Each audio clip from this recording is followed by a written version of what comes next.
Canelo Álvares é um dos atletas mais bem pagos da atualidade. Ele chegou no topo da categoria, além de ser um dos principais atletas peso por peso. Ou seja, o mundo é dele. Na minha opinião, ele é um dos melhores atletas que nós temos. Mas e como publicitário? Como será que eu vejo as redes sociais dele? Quer saber se ele também é o melhor quando se trata da página do Instagram dele? Então vem comigo que eu te mostro. Olá, eu me chamo Alan, eu sou publicitário esportivo e eu quero te ajudar a se divulgar como um verdadeiro campeão. Para começar, nesse momento o Canelo está com uma luta marcada para maio. Ou seja, naturalmente a página dele já vai ter uma modificação. Ele já vai produzir mais, ele já vai produzir melhor por conta da luta. O perfil de um atleta ele tende a ter dois estilos diferentes em momentos diferentes da sua carreira.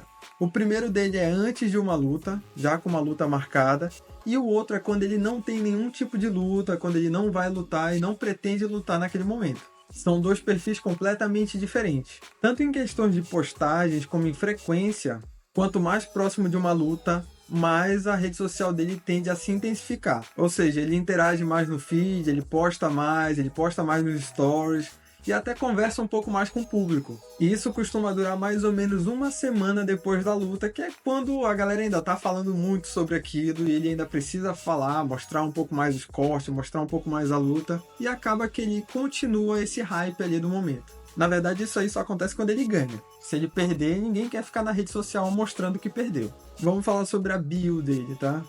Se ele não fosse o Canelo e tivesse milhões de seguidores, eu diria que a bio dele tá meio fraca, tá? Essa é a palavra, tá um pouco fraca. Ali tem a foto normal dele, tem apenas o nome e tá escrito ali, a cara do boxe. E alguns links dos empreendimentos dele. Não tem mais nada sobre isso. Ou seja, se eu não conheço o Canelo, eu realmente não sei o que é que ele faz, eu não sei o nível de atleta que ele é. O ideal seria colocar campeão indiscutível, colocar os feitos dele, ou então colocar, por exemplo, quarto lugar pound por pound da atualidade. Só que assim, ele é o Canelo e todo mundo que entende um pouco de boxe sabe que ele é foda. Ponto. Só que assim, eu tenho uma pequena regra. Até o óbvio precisa ser dito. Mesmo que você seja muito famoso, você precisa deixar claro o que você faz, o que você é e o seu nível como atleta. Vamos seguindo aqui. Eu achei bem legal que ele divide muito bem os destaques dele. Tem um pouco mais sobre as informações da luta, bastidores, venda de ingresso. Isso é muito interessante de ver, de poder acompanhar. Essa é uma parte muito boa que os seguidores, assim como eu, gostam de acompanhar, porque se a gente está na página de alguém, a gente quer ver coisas que a gente só conseguiria ver na página dele. Se eu quisesse ver um cartaz de luta, eu ia, sei lá, seguir a Top Rank ou então qualquer página de boxe, porque eu ia ficar ligado em todas as lutas que estão acontecendo. Agora, se eu estou seguindo o Canelo, eu quero ver as informações sobre o Canelo, o dia a dia dele e como ele é. É muito importante deixar claro que o público gosta de acompanhar o atleta, porque é um fenômeno, parece assim que a gente está acompanhando um amigo. Um amigo, a gente vai se sentindo mais próximo. E é por isso que é bom ter esses bastidores, coisas mais pessoais, coisas mais familiares.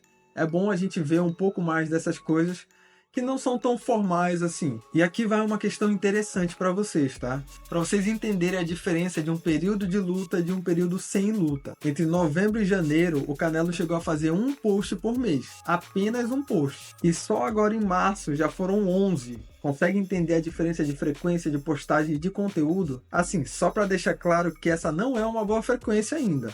Mas comparado com um post por mês, tá sensacional. E por esses detalhes a gente consegue perceber que a página dele é gerenciada por ele mesmo. Porque essas diferenças de frequência, de conteúdo, um profissional não faria. Não teria esse tipo de erro. Sim, apesar da fama, de todo o dinheiro que ele ganha, das lutas, da exposição que ele tem, eu sempre achei que ele tinha aquele perfil de um atleta um pouco mais reservado, um pouco mais tímido. E dá pra ver que ele consegue passar isso na página dele. Porque entre os conteúdos que estão ali, basicamente tem conteúdo sobre treino, sobre alguns eventos, coisas não muito pessoais e a sua linha de produtos, de serviços, de empreendimentos que ele tem ali. E isso é muito legal porque a gente consegue ver o desgaste de uma rotina de atleta. Ele mostra muito bem, ele não mostra só o glamour, ele mostra o desgaste que é esse treino, que é essa rotina de treinamento pesado e como ele faz para chegar até o período de luta. Até o momento antes da luta, então é muito legal acompanhar isso. Quem vê a página do Canelo consegue ver a página de um autêntico campeão, focado, bem produzido e midiático, com boas fotos, bons vídeos que parecem ser muito bem produzidos, apesar de parecerem ser feitos na hora. Então ele sabe ser meio blogueirinho ali, coisa que ele reforça muito bem com as fotos e com os vídeos.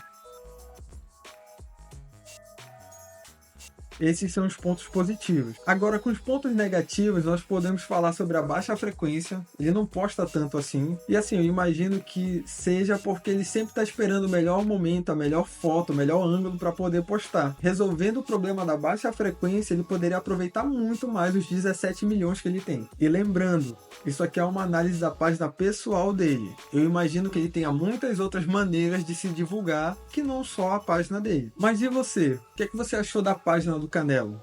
Você já segue ele nas redes sociais? E que outro atleta você gostaria de ver por aqui?